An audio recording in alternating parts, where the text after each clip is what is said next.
Live from the lavatory, welcome to the Close Traffic Podcast, an aviation and flight simulation show. Welcome aboard.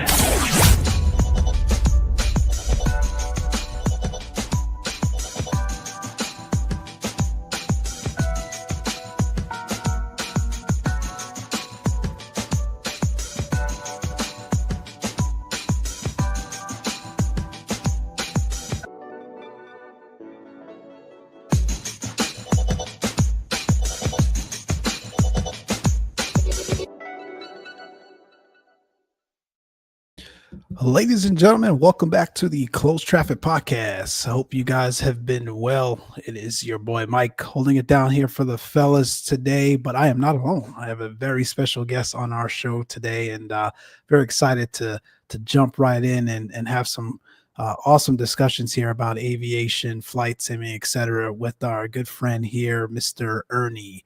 Ernie, how are you? Say hello to the people. Hello. Glad to be here. Awesome. Glad to have you here, guys. This is it's been a one in the making for a little bit here, trying to get schedules coordinated and whatnot, but this one is super exciting to finally come to fruition, and I have Mr. Ernie O, as I like to call him, here on the show with us today. Ernie has an extensive background in aviation, commercial aviation, and has worked for one of the premier airlines out there. We're going to get into all of those details here throughout the show this afternoon, but definitely, first off, I want to start with some housekeeping items. Hope you all are well. Hope everything is on the up and up for you all, especially as we continue here into the summer. Those of you that are prepping to attend Flight Sim Expo in Rhode Island here in the next 3 weeks, ensure that you've got your hotels and airlines obviously booked at this point, but I know they are expecting a tremendous turnout for this event, more so than they had in previous years. And then just the list of suppliers and vendors that will be there will be quite phenomenal and record-breaking, I think, as well, when compared to years past. I definitely want to give a shout-out to our Patreon backers. It's greatly appreciated. Special thanks to Channing, Steve, Fly with Rookie, Josie, and Clarence. Really appreciate you guys. Also, don't forget to subscribe the podcasts, like and subscribe the YouTube channel. Obviously, you can find us on YouTube, our Instagram, as well as our website, closetrafficpodcast.com. But without further ado, Ernie, welcome to the show. How have you been? How's your day been? Well, so far so good. I've been busy, and it's a nice summer day in California. Yep, and I also agree with that. I know you're in Northern California, I'm in Southern, but it looks like the entire coast is looking really good today, and obviously some great flying weather as well. I know you were up earlier and have some additional flying you're going to be doing later, so it's always great when you can have that. Ernie, I'm going to start with some softball questions here like we typically do for our guests. We're always interested in understanding how people get into aviation. It's everyone has a different story. Everyone has a different background that essentially leads us into, this, whether it's a career, whether it's a hobby, a different perspective from each and every one of us. But everyone has a unique background and a journey in how they got into aviation. So do you want to tell us sort of, what that journey was like for you, what brought you into aviation, and obviously what kept you into aviation all these years? Sure. I had been the typical young boy growing up with the paper airplanes and balsa wood stuff. My dad and I participated in that kind of activity growing up, and we didn't live too far from the airport that I could see airplanes flying in their pattern from my backyard. But once I went off to college, I started off in engineering, and they told me to pick which engineering, so I put aeronautical engineering. And but after about 2.5 years, it was pretty tough going, and money was running short, and I transferred over to San Jose State, and there the classes had aircrafts going out in the morning. Some of the guys were taking lessons, and so then I got this idea that if I learned how an airplane worked, and actually I could build or design them and finish the degree. So that's when I took off and took a little break and started to get my private pilot's license. And as I was telling you before, as I was giving my money away to the instructor, I said, "Hey, this is pretty fun. I didn't realize you can get paid for doing this." And then so I said, "Well, what is the best job?" And he said, "An airline pilot." So I asked him, "How do you do that?" And after the conversation, another seed was planted. And so from there, I went back to finish school, and I had the good fortunate to run across a friend of mine that his dad was a Continental pilot, and he had all his ratings. He took me up flying, and he suggested I go to get my certified flight instructors, the CFI. And in the process of looking for a school that I could do that in, I came across Embry-Riddle in Prescott, Arizona, which I had not heard of before. So it had the engineering, the flying, the financial aid. So I took off and started the venture there and completed the degree with the flying from there. And then the standard job of flight instructing. I really enjoyed it. The stuff about aviation did not change, but the people that you interact with and how you deliver it, get it across to them was always the challenge and enjoyment for me. But I felt I was behind. By that time I was already 26, 27 years old. And so I accelerated my flying to get my ATP hours and the certificate. And I was able to get a job at West Air United Express out of Fresno. They flew BA-110s, the Bonaranis, and 19C commuters. And I was able to do that. But that, as soon as I got checked out on that aircraft, a month later, I got letters from United, TWA, and Northwest for interviews. And so I'm grateful that United worked into my work schedule, and I was able to secure a job with United. That's incredible. How long would you say that initial journey took from you're forking out the money to the flight instructor? You have this revelation that this could be a career to your offer with United. 1982, I got the license. Yeah. In 84, I finally made the commitment. This is what I'm going to do. I'm going to concentrate on the flying position. And at the time that I just started at Embry-Riddle, the strike of 85 was happening at United, and people were asking me why I'm pursuing this career, because you needed a lot of hours and you needed to have specialized, you needed to be people in the know. And I said, well, I just know that I have a journey to go to, so I'm not worried about it right now. Mm-hmm. So, but from the time I graduated to the time that I got hired at United was almost about 2 years. Wow. Yeah, it was very similar to what happened this past year as the hiring. It was that way in 89. Gotcha. It's such a cyclical thing, the airline business. I think a lot of industries are similar in that regard, but there are a lot of people, especially right now, that are concerned or frustrated or scared, because they've put in the time, they've put in the hours, and just aren't seeing, the fruits of their labor, so to speak, right? The airlines are in this era of, they have a class, then they don't have a class, there's a hiring freeze, and then all of a sudden they're hiring more people, but then it's a freeze again, right? It's this constant back and forth as the industry ebbs and flows. What would your advice to, those folks be, as in, someone that has been in this industry through that length of time, have seen those ebbs and flows? What would your advice to those people just starting out be? When I graduated, I set a goal to be with a major carrier by the time I turned 30. And I had my check write 3 days before my 30th birthday on the 7/27. And so I believe in goal setting. And a person who's doing this type of career path really needs to set the goals and stick to them, because as you were describing, things slow down. You hear different opportunities come and go. But if you stick to your path, to your goal, you keep working. In my case, I was prepared. I had the hours. I had the applications in. So when it started, I was able to, be first in line type of thing at the door of the interview process. Gotcha. So goal setting, continue to be prepared. Don't get caught off guard. We've heard this from, a multitude of folks in the industry that have been in the industry for quite some time. You just got to keep at it, ensure Yes. that you're prepared, continue to get your ratings, continue to build your hours, because the call will come. Yes. Awesome. There was a trip in Denver. I was going down those big walkways they had, and there was a young pilot behind me, and he asked, what did I do to get to United? Because I think he was at a commuter level. And I said, my first response, because I didn't know the gentleman, was that, I just got lucky. And he says, you know what luck is being prepared and having the opportunity.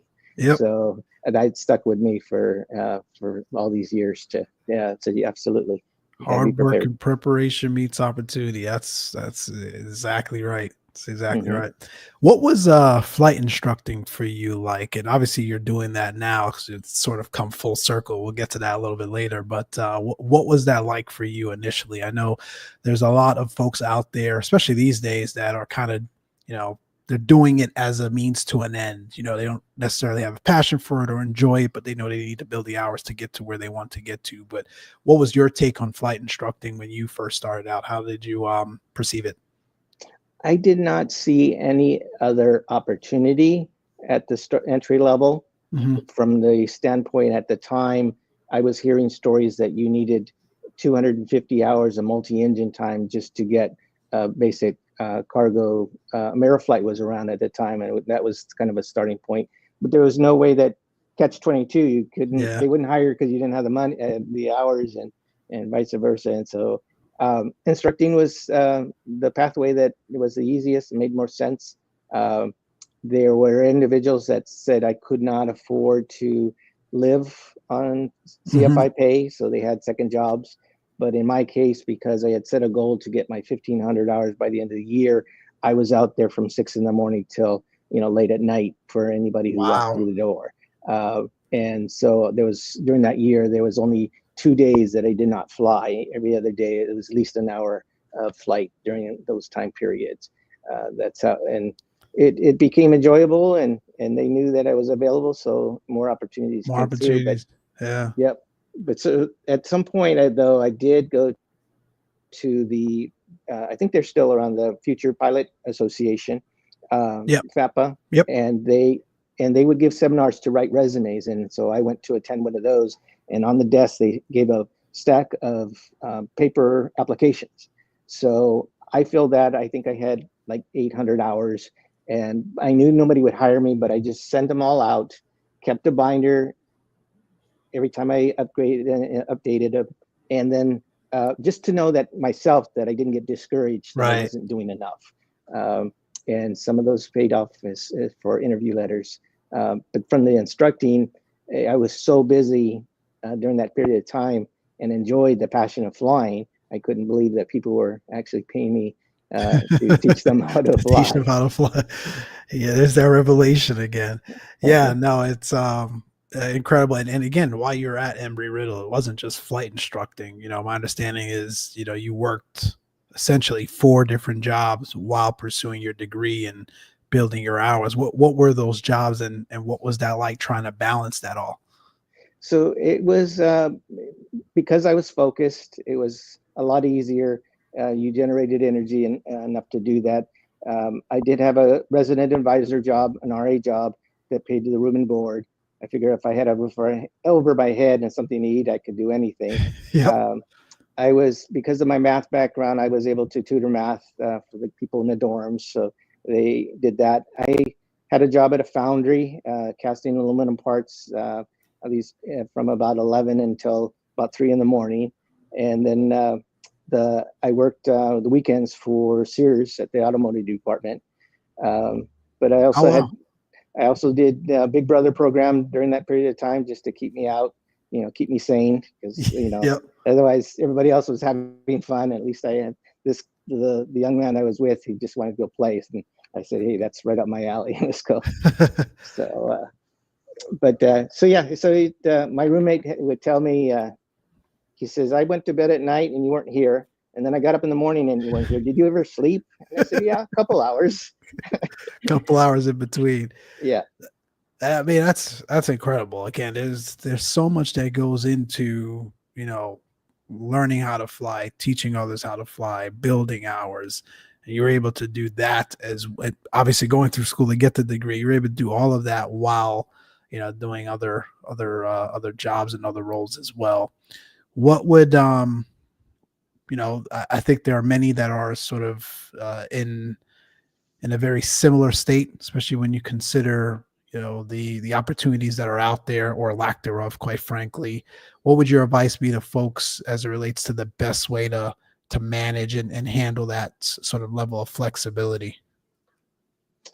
It really depends on their current lifestyle. I mean, current life situation. Some already have families, Hmm. and some are just coming out of school. Some have did a, what do they call it, a career change, Yep. and so but the commitment to do that, yeah, I we didn't have the blessing of all the internet information coming through to Yeah. give you different ideas to think outside of the box. Therefore, you were kind of only pigeonholed to what the people and the information could gather. Now sometimes it's overwhelming because people seem to be doing well, but you Mm, don't see the hard work that they're actually in doing to get between. there. So therein lies your own self-preservation to just stick to your goals, stick to your plan, and make it all work. When you hit a rough spot, just think outside of the box, Yep. and try to figure out some creative ways of making it happen, whether it's flight time or finances.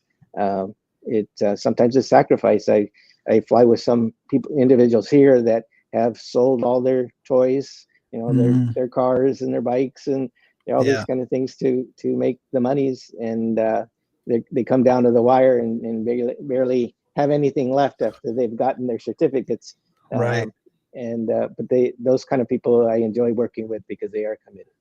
Yep, you know the commitment. You can see the commitment. You feel the commitment. That there are many jobs and careers where you can't go in and fake it till you make it, right? But I think aviation in particular is certainly one, right? There is no Hmm. skirting around the hard work. There is no getting by, so to speak, especially as you start out. And I think it definitely is a test of character, is a test of commitment. There are people that come to me and ask me, I want to get in aviation, I want to fly. I think even as a hobby, you have to have a passion and a love and an enjoyment for it, or it's not going to work out for you.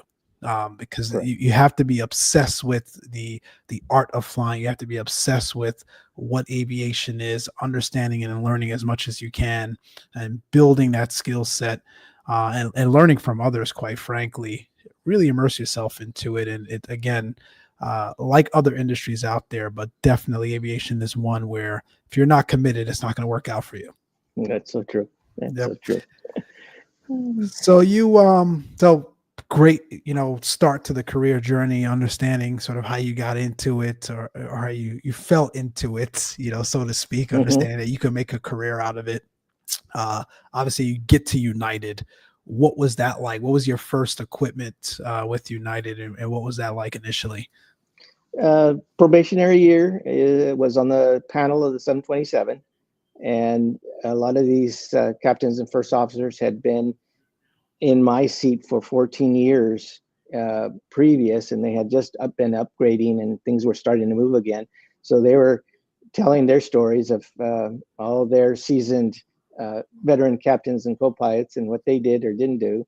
So I got to hear all of those stories. And at the Mm, time, I got introduced to uh, the contract negotiations and all the discussion that comes off from that. I had not known anything about that yep. arena.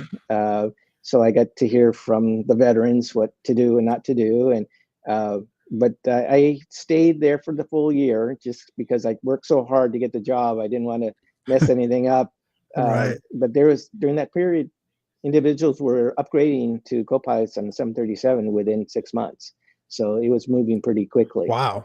So I committed and I stayed in the 737 realm for about 8 years as a co-pilot, domestic flying, and that was a good introduction to what it took to to be supportive of crew, that crew concept that they train you at individually, from the single pilot resource management to the CRM, the crew. It's a different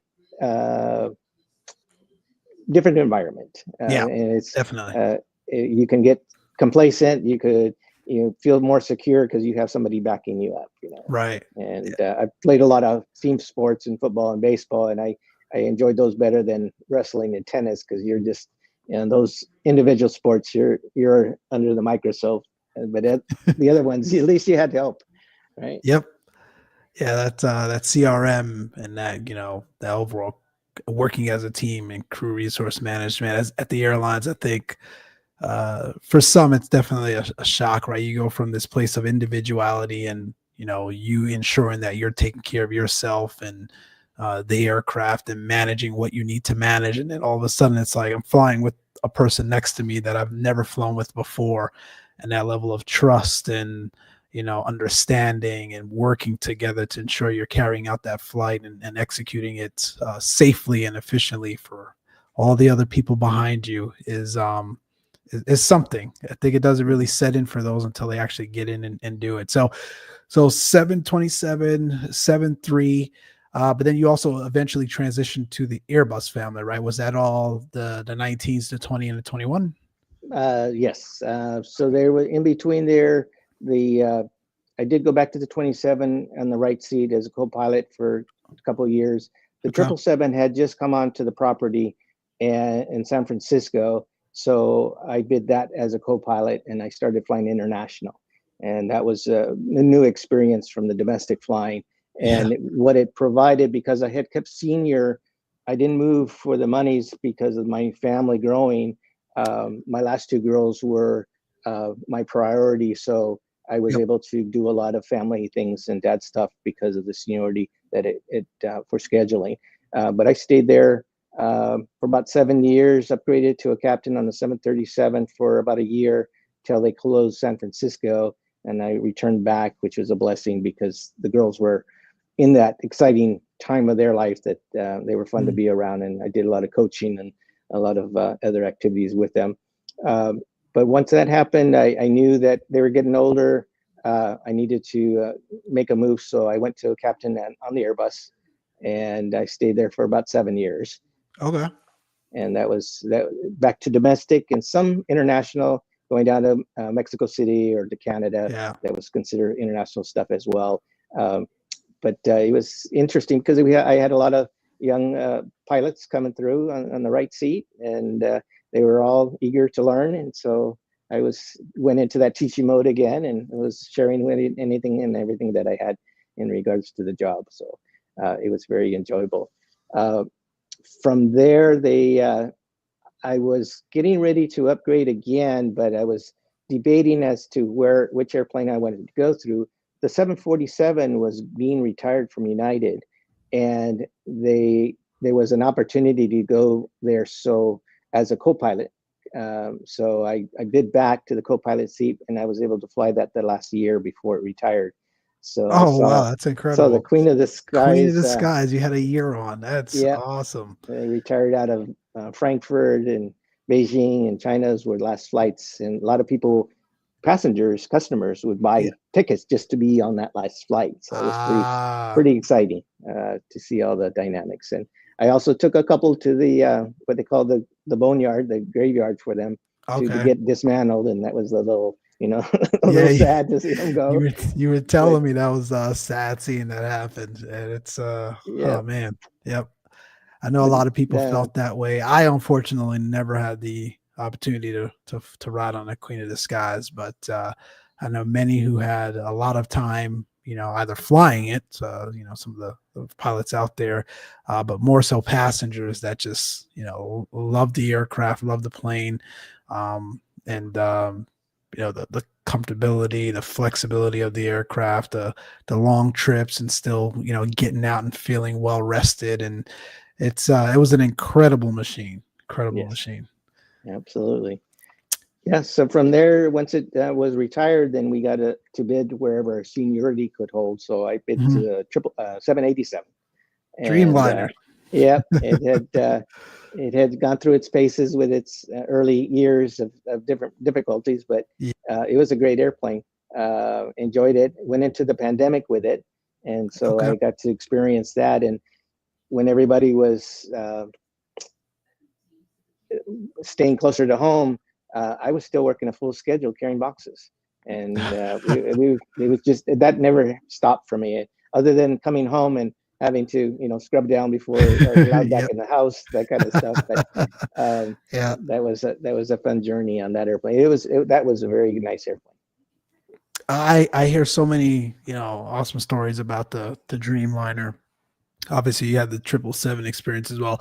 Which one did you prefer? Which one did you enjoy flying more, the 777 or the Dreamliner? Different for different reasons. Yeah. The Dreamliner had the performance to get up to 41,000 feet, going all the way across right away and get above the weather, above Wow. all the.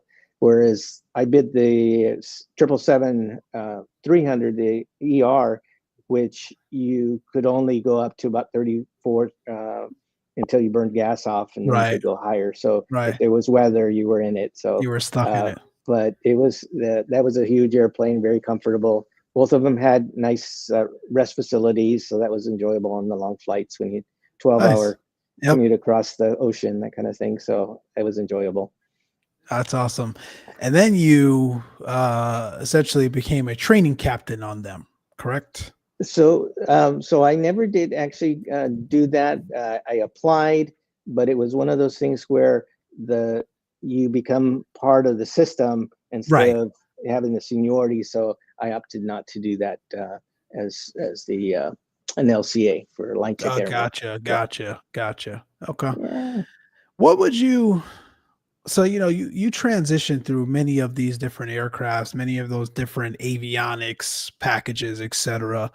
I hear, and we talk about this with other guests on the show and even amongst ourselves on the show.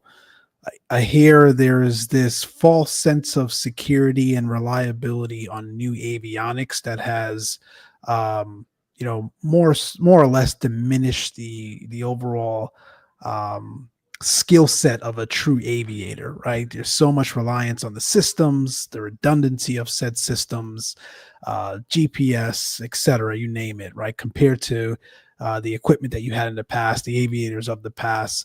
Obviously, you've flown through a generation of different aircrafts and equipment packages. What is your take on it? Do you feel like there is a over reliance on systems and redundancies, and there's a diminishing, skill set in actual true aviation and navigating?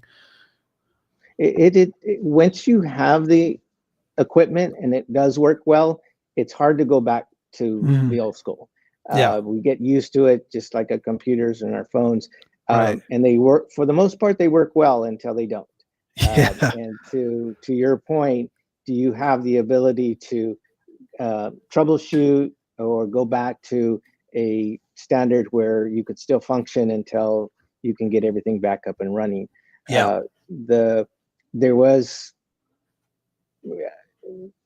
I think we started talking at one point about the different situations that developed Yep. that required system knowledge and experience knowledge to be able to be calm about it and get the aircraft to where it needed to be.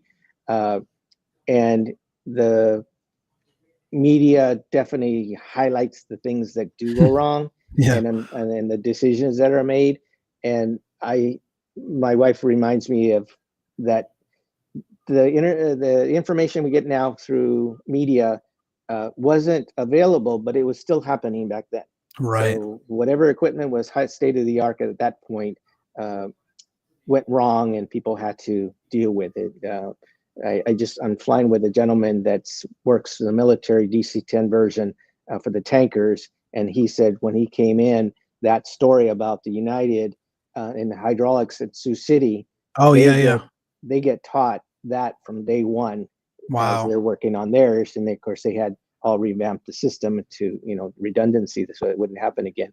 Right. Uh, but that's a case of where knowing your past and being able to stay proficient, Mhm. and that's what I saw most often in the last 2 years is the proficiency, where individuals were not willing to hand fly and keep up that proficiency just because of various reasons, long flights or the weather. It's everybody wants to be safe, so let's stick to what we know, and everything pretty much worked well.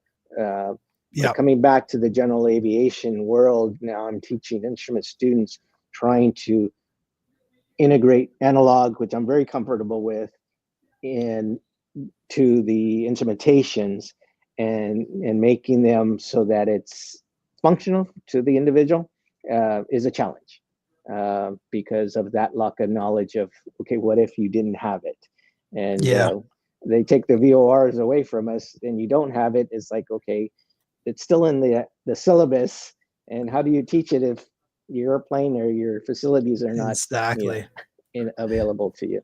But I like the simming world because I can go back and go to an analog depiction and teach somebody what this is supposed to be doing, or what the electronics is doing for you, and to get a better understanding. So I bring that to the table.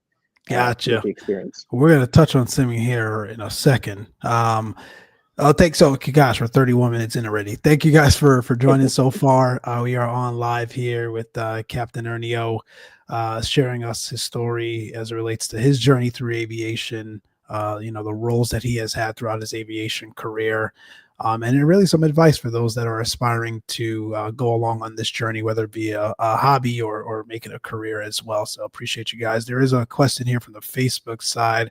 What was your toughest encounter, while flying the 777 or a 787 for United? I guess a scenario. I think we talked about this 2 weeks ago as well.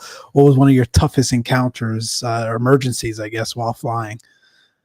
One of the unique things that I got about 12 hours worth of thought of what I would do next was coming out of San Francisco. We got an indicator that we had a low temperature pressure on our main nose gear, and it didn't know if it was an indicator, or actually the tire pressure.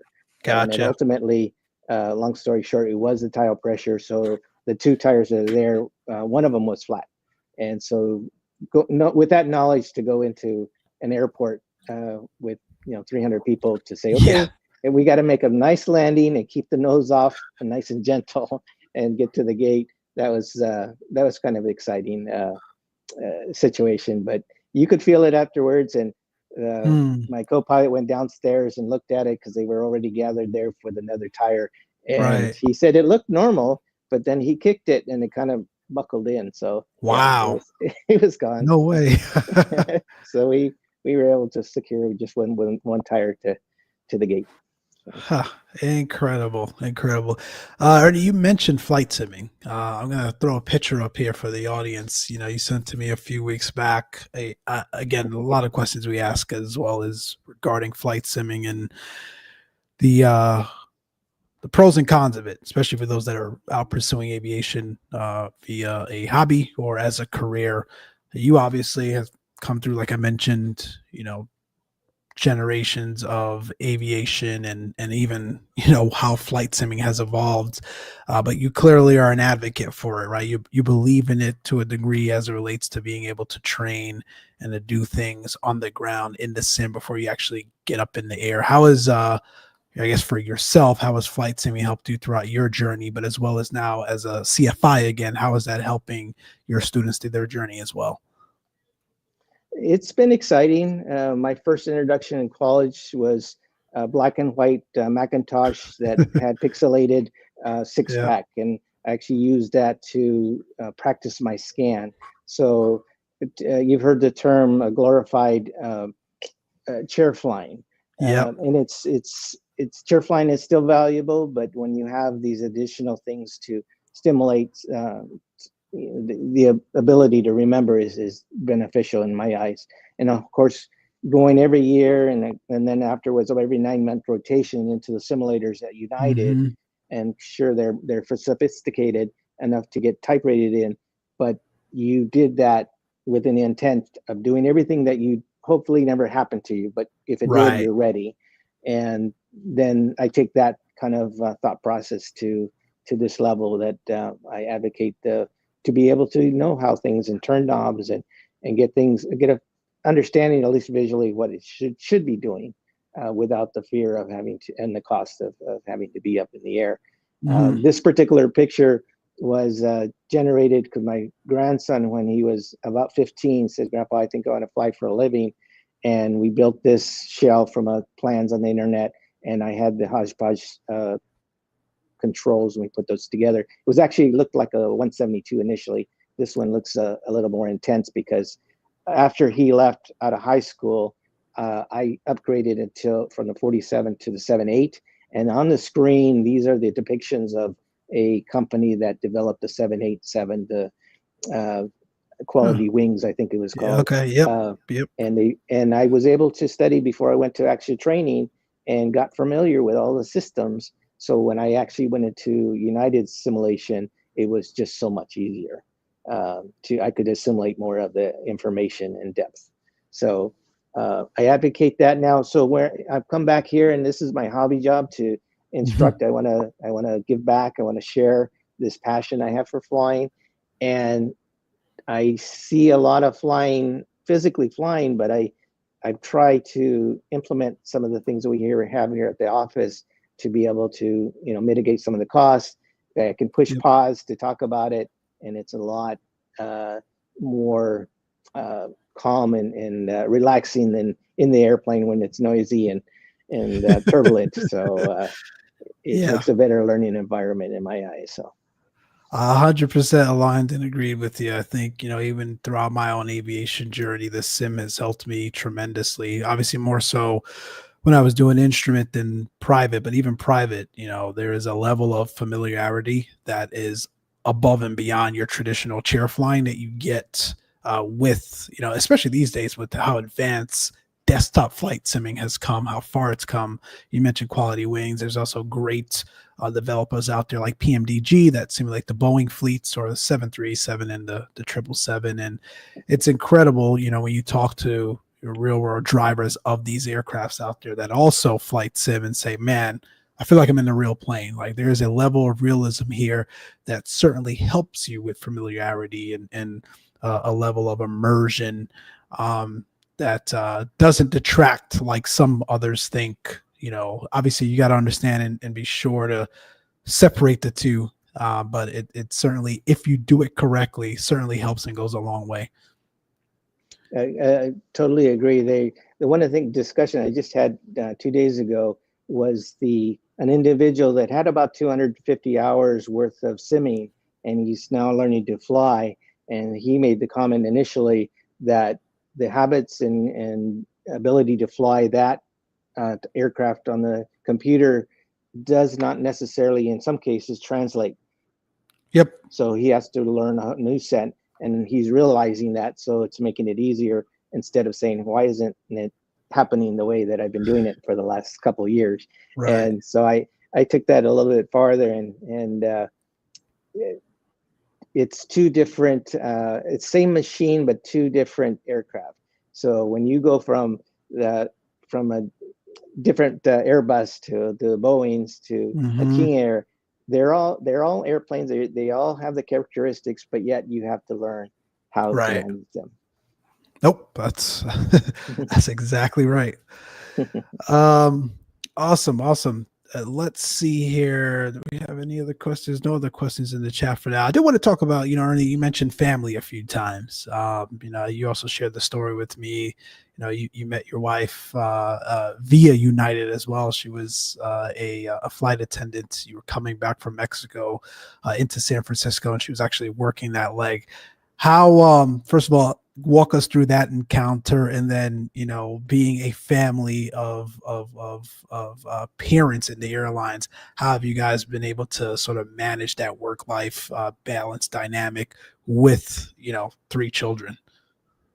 It was exciting. She was very supportive, and they ultimately, the fun part of it is that when I first met her, she did not date pilots. She had heard the stories, and she didn't want anything to do with it.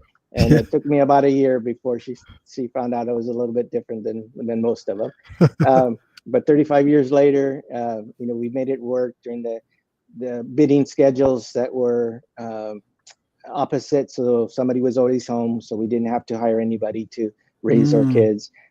We did have some support from the family early on, but for the most part, it was very very enjoyable. I didn't mind playing Mr. Mom when I was home and let her go do her thing.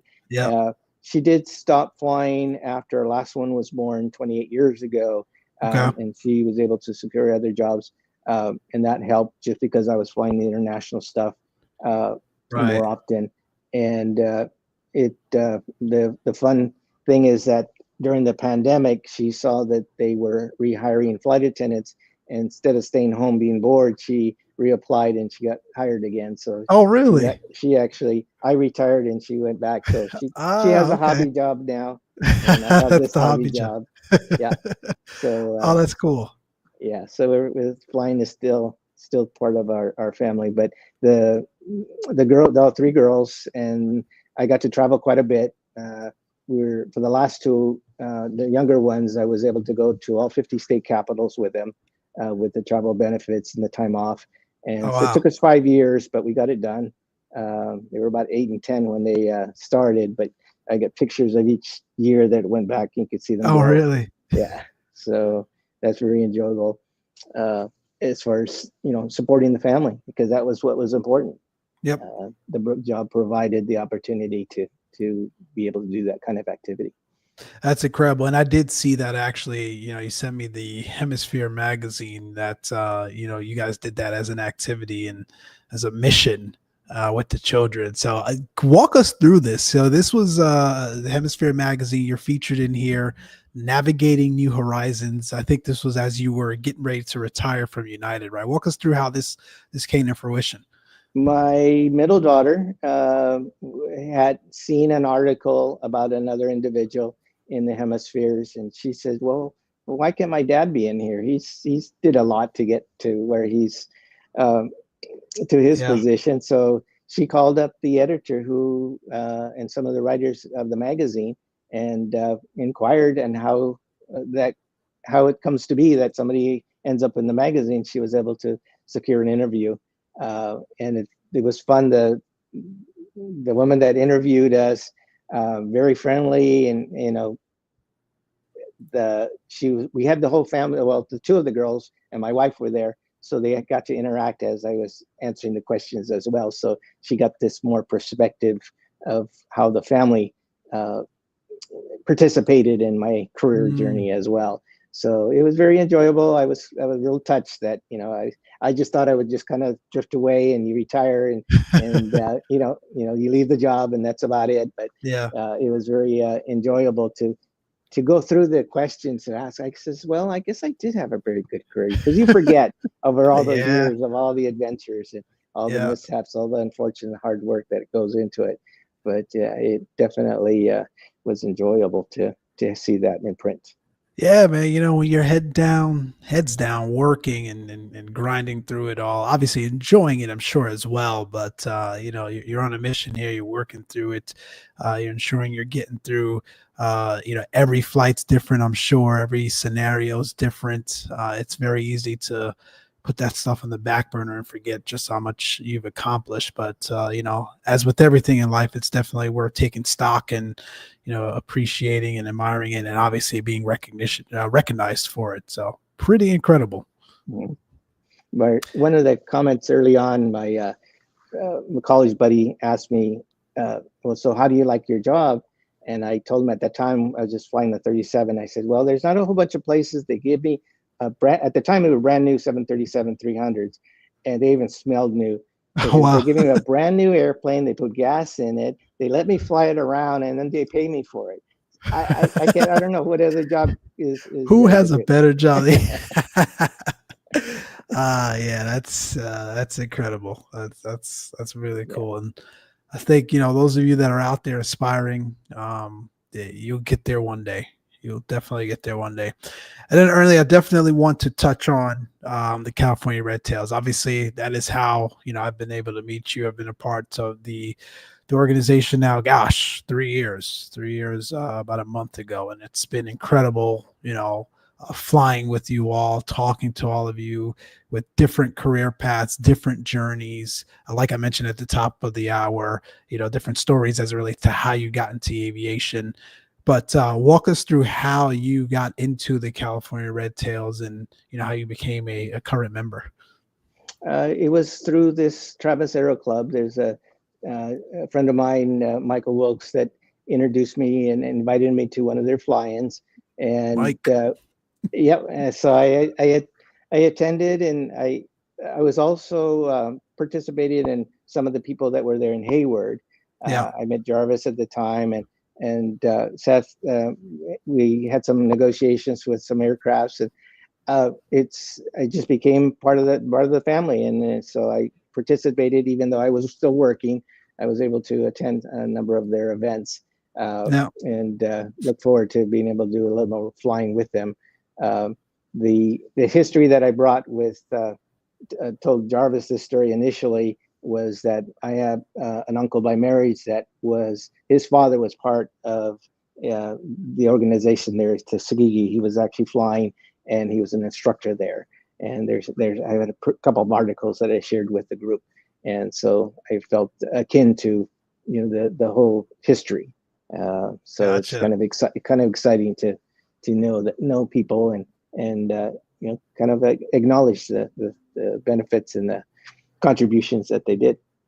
Oh man, it's incredible. It's obviously, those of you that are out there, know the story of the Red Tails. Michael Wilkes, coincidentally also invited me to it, and you were actually at my first fly-in. I think we went to San Ynez and then the casino.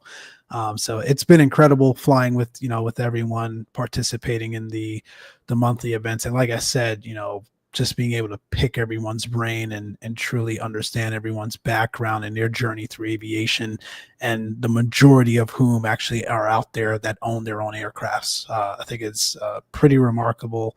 And, I love the community. I love the guys and gals. It's been really fun. It's been really fun. I got another question here. So actually, we were getting to some rapid fire here as we close out. So great segue. What was your favorite route? When you were flying with obviously many equipments, many different routes, but what was your favorite route when you were flying with United? I think I enjoyed. I enjoyed Hong Kong. I enjoyed going to Asia. Okay. My recovery coming back home was more gentle than going to Europe. Quite a bit to London, Paris, Frankfurt. There was 3-man crew because of the length of the flight. Going to Asia, we usually had 4, but just the time frames. I enjoyed the rest that you got with 4 crews on board, crew members on board. Mm-hmm. But going to Asia, you had Singapore, you had Hong Kong, you had, of course, Japan. Did about half a dozen Philippines. I had never been there, and then down to Australia and New Zealand. Those were all places that I had never been before, and I had that opportunity to later part of my career. Somebody asked me what was my favorite layover. I think I could go back to London. Why? Because there's so much things to do, just expanding outside of the London proper, history-wise, and I don't think I could run out of things to do and want to go see. So that definitely is a place in Europe that I can go and start with, and then branch out to the different countries from there. Yeah, it's definitely a great hub. Yeah, it's pretty cool. I think that's the part where you focus so much on the flying and making it a career, but there's also the other side of it, being able to go to different cities and countries and continents, and really being able to go and explore different cultures and environments. I think is really incredible as well. And then my last rapid fire question I got here is, what was your favorite equipment? So obviously you hear the typical if it ain't Boeing, I ain't going. Or though now, so sometimes these days you hear if it's Boeing, I'm not going. But Right. did you? Let's first of all, I don't know if I've shared this. I'm an Airbus guy through and through. I love the Airbus family. I think it's an enjoyable aircraft. Obviously, never flown one in real life, but via the sim and then as a passenger, I think it's much more comfortable than a Boeing. Although the Max is kind of up there, but for you, as someone that has flown extensive hours in all of them, what was your favorite equipment to fly? The 737-300, the one that I told you was brand new at the time, Mm-hmm. that was a little hot rod. Really? Yeah, it had those big CFM engines that it would get up and go, and they would, in the early days, they would give you a short approach into San Francisco over the bay to get into sequence, and it just gave you Ah, permission to fly. And I'm not sure about passengers' comfort, but that thing would perform in and out of airports without nice. any problems. So that's probably the airplane that I come up with as far as being the favorite to fly. The most comfortable, definitely the Dreamliner, Mm, because you could get up above the weather, and it was a nice smooth machine. So awesome. Yep. Dreamliner is cool too. Again, I'm an Airbus guy, but I do love the Dreamliner. I think it's that's also an incredible machine. Very comfortable flying as a passenger for sure. mhm. Ernie, this was a pleasure, man. I could sit here for another 2 hours and pick your brain, but I know you've got stuff to do. So I really appreciate the time, and the audience appreciates it as well. Any parting words for the community here? No, it's well, yeah, I do. The passion of flying is within my blood, and I'm going to do it until they tell me I can't anymore. But uh, it's to be able to. I did attend the one in Vegas. They had the simulator convention. Yeah, yeah. That was my first one, Oh, the one and last year? yes, Oh, how did I we got. miss each other? That's funny. How was I'm not, one Wow, of the okay. gentlemen here said he wanted to go, so I kind of followed. But to see that environment, the people that are Yeah, participating, and to be able to take it to the next level, if in fact you do want to get into right. the air physically and probably as a career, is a good launching. You can be efficient, being able to have somebody. I I tell people here I'm working on a program to see if I could take somebody from no flight experience all the way through the private pilot license, and Uh-huh. then take them up on the last to actually fly, and cut a lot of the time and expenses down Gotcha. just by Yeah. teaching them the academics. So that's my See. my pet project at this point, and I think I can do it. Oh, So absolutely. I'll keep you Definitely informed. keep us posted. We'll have to bring you back on to give us an update on that. But I think you're right, man. The tools and the platforms that are available today that you and other aviators didn't have coming through this initially has certainly made things. And I don't want to say easy. Nothing's easy when it comes to flying, but certainly a little bit more achievable. For those that are out there that want to pursue it as a hobby or as a career. Correct. Awesome, Excellent. Well, awesome. thank you for having me. It's Yeah, been like enjoyable talking. we appreciate you. We'll definitely have you back on. Those that are there in the chat that participated and tuned in today, we appreciate you. As always, keep the blue side up. Love and peace from Johnny as well as Charlie. We'll be back on here in a jiffy to catch us up on some flight sim related things. So you guys take care, enjoy, and we shall